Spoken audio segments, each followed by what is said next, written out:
میں نے خفیف لہجے میں جواب دیا، آپ بالکل ٹھیک کہہ رہے ہیں سر۔ وہ کیا کہتے ہیں، اندھوں میں کانا راجا۔ تو بس وہی مثال مجھ پر فٹ بیٹھتی ہے۔ مجھے کیا معلوم تھا کہ کوئی استاد یہاں موجود ہے؟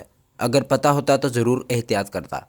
گو اس کے بعد بھی آپ میری غلطیاں ڈھونڈ لیتے، مگر یہ یقینی بات ہے کہ ایسی صورت میں غلطیوں کی تعداد میں تھوڑی کمی ضرور ہوتی۔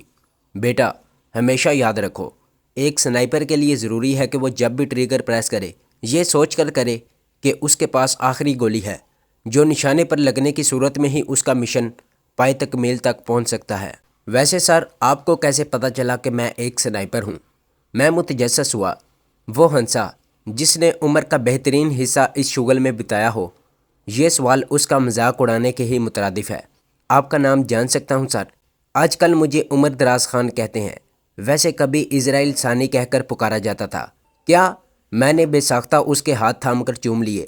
وہ میرے استادوں کے استادوں کا بھی استاد تھا۔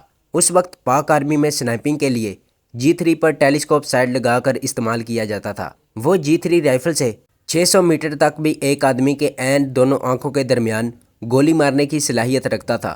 آج کی جدید سنائپر رائفل سے ایک نو آموز بھی 600 میٹر پر ہدف کو آسانی سے نشانہ بنا سکتا ہے، مگر G3 سے 600 کے فاصلے پر کسی آدمی کو نشانہ بنانا بہت بڑا کمال تھا، وجہ یہ کہ اس کے سر میں گولی ماری جائے۔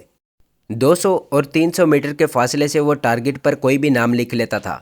اس کی کہانیاں آج تک سنائپرز میں زبان زد عام تھیں۔ وہ کبھی اپنے مشن کو ادھورا چھوڑ کر نہیں لوٹا تھا۔ استاد ہمیں بتاتے تھے کہ وہ اڑتی ہوئی مکھی کو بھی نشانہ بنا سکتا تھا۔ وہ ہمارے لیے ہیرو کا درجہ رکھتا تھا۔ ریٹائرڈ ہونے کے بعد بظاہر گمنام ہو گیا تھا، مگر اس کے شاگرد اور پھر شاگردوں کے شاگرد آج تک اس کے کارناموں اور اس کے نام کو زندہ رکھے ہوئے تھے۔ آپ مجھے جانتے ہیں۔ اس کے ہونٹوں پر مدھم سی مسکراہٹ ابھری، جس میں غرور کی بجائے انکساری چھپی تھی۔ میں نے فرط عقیدت سے کہا، آپ میرے ہیرو ہیں سر، بلکہ میرے کیا ہم سب کے ہیرو ہیں۔ آپ لوگوں کی محبت ہے بیٹا۔ اسی وقت اویس نے مجھے آواز دی، ذیشان، ہم بس تمہارا ہی انتظار کر رہے ہیں۔ اچھا سر، اجازت دیں۔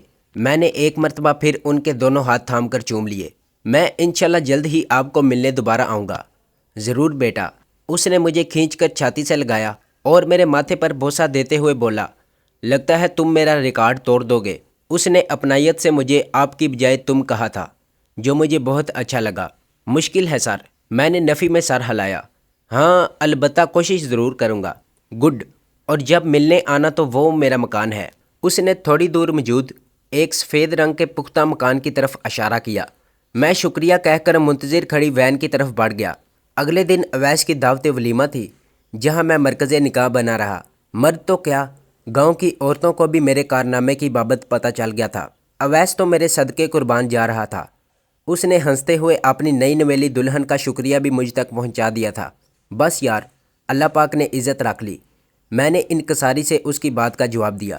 اس نے مسکراتے ہوئے کہا، بالکل، اللہ پاک ہی سب کی عزت رکھنے والا ہے، لیکن یہ بھی حقیقت ہے کہ ہر بندہ اس طرح کی استادی نہیں دکھا سکتا۔ اس وقت بشیر بابا نے آ کر مجھے چھاتی سے لگا لیا۔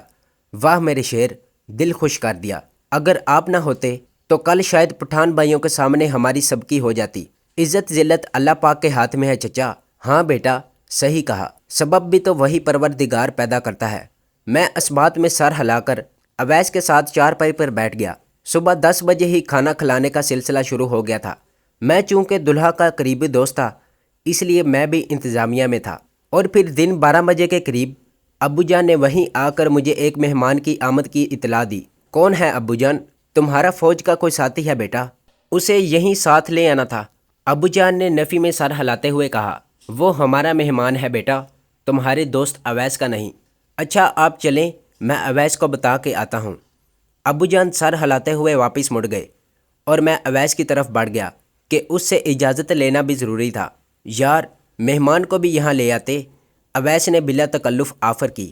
میرا بھی یہی ارادہ تھا، مگر ابو جان کہتے ہیں گھر کی رحمت پر پہلا حق اسی گھرانے کا ہوتا ہے جہاں رب پاک نے وہ رحمت بھیجی ہوتی ہے۔ چلو ٹھیک ہے، وہ پھیکی مسکراہٹ سے بولا، اور میں گھر کی جانب چل دیا۔ بیٹھک میں ابو جان کے ہمراہ شہزاد بیٹھا تھا۔ اس کا تعلق بھی تلا گانگ ہی سے تھا۔ ارے شہزاد، تم؟ میں بازو پھیلا کر اس کی جانب بڑھا۔ وہ بھی مسکراتے ہوئے کھڑا ہو گیا تھا۔ پرتپاک معانقے کے بعد میں اس کے ساتھ ہی چارپائی پر بیٹھ گیا۔ اچھا آپ لوگ گپ شپ کرو، میں کھانے کا دیکھ لوں۔ ابو جان گھر کے اندر کی جانب بڑھ گئے۔ ٹیبل پر دھرے چائے کے برتن وہ ساتھ لے جانا نہیں بھولے تھے۔ سناؤ بھائی، کیسے رستہ بول پڑے؟ وہ ہنسا۔ کوئی اچھی خبر نہیں ہے۔ یا اللہ خیر۔ میں نے ڈرنے کی اداکاری کی۔ اتنا بھی ڈرنے کی ضرورت نہیں ہے، بس تمہاری بقیہ چھٹی منسوخ ہو گئی ہے۔ دت تیری کی، میں نے منہ بنایا۔ گھبرا گئے؟ نہیں، بہت خوش ہوں، میں نے طنزیہ لہجے میں جواب دیا۔ وجہ نہیں پوچھو گے؟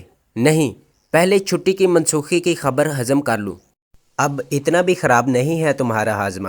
اچھا پھوٹو، تمہارے پیٹ میں درد ہو رہا ہوگا۔ اس نے کہا لگایا۔ یقین مانو کسی فوجی کے لیے سب سے بری خبر چھٹی سے بلاوے کی ہوتی ہے۔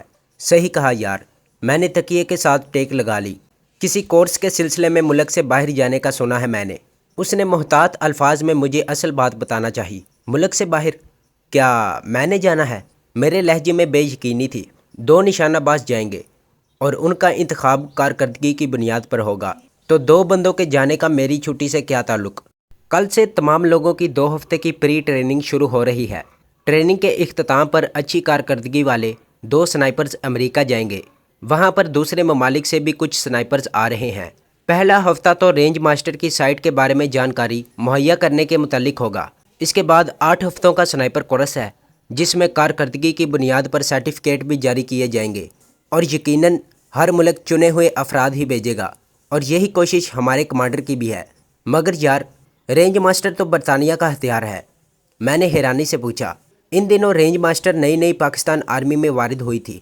یہ ایک لانگ رینج اور بڑے کیلیپر والی سنائپر رائفل ہے، اور اپنی ٹیلیسکوپ سائٹ کی مدد سے کوئی بھی اچھا نشانے باز اس سے 1.5 سے 2 کلومیٹر تک کسی انسان کو نشانہ بنا سکتا ہے۔ اپنے بڑے کیلیپر کی وجہ سے اسے افراد کے علاوہ مٹیریل کے خلاف بھی استعمال کیا جا سکتا ہے۔ ہاں، مگر لیوپولڈ سائڈ ایک امریکی کمپنی کی ایجاد ہے۔ اس نے میری معلومات میں اضافہ کیا۔ جانا کب ہے؟ بتایا تو ہے، 2 ہفتوں کی ٹریننگ کے بعد جن افراد کا انتخاب ہوگا وہی جائیں گے۔ شاید ہفتہ ایک مزید کاغذی کارروائی وغیرہ میں لگ جائے۔ مطلب 2 ہفتوں بعد مجھے بقیہ چھٹی مل جائے گی؟ اس نے حیرانی سے پوچھا۔ کیوں، تم نہیں جانا چاہتے؟ میرے چاہنے سے کیا ہوگا؟ کئی پرانے سنائپر موجود ہیں جو ہمیں آگے تھوڑا بڑھنے دیں گے۔ وہ خلوص سے بولا۔ کوشش کرو، تم جا سکتے ہو۔ خوش فہمی ہے تمہاری۔ نہیں، خوش فہمی ہمیشہ اپنے بارے میں ہوا کرتی ہے، اس نے کہا۔ اسی وقت ابو جان کھانے کے برتنوں کے ساتھ اندر داخل ہوئے۔ میں گھبرا کر کھڑا ہو گیا۔ ابو جان، مجھے آواز دے لی ہوتی۔ میں نے جلدی سے برتن ان کے ہاتھ سے پکڑ لیے۔ تو یہ تھی ہماری آج کی ایپیسوڈ۔ امید کرتا ہوں کہ آپ کو یہ کہانی اچھی لگی ہوگی۔ اسے لائک کریں، شیئر کریں، اور اگر اس چینل کو سبسکرائب نہیں کیا تو اس چینل کو سبسکرائب کریں اور بیل آئیکن کو دبا کر آل نوٹیفیکیشن آن کر لیں۔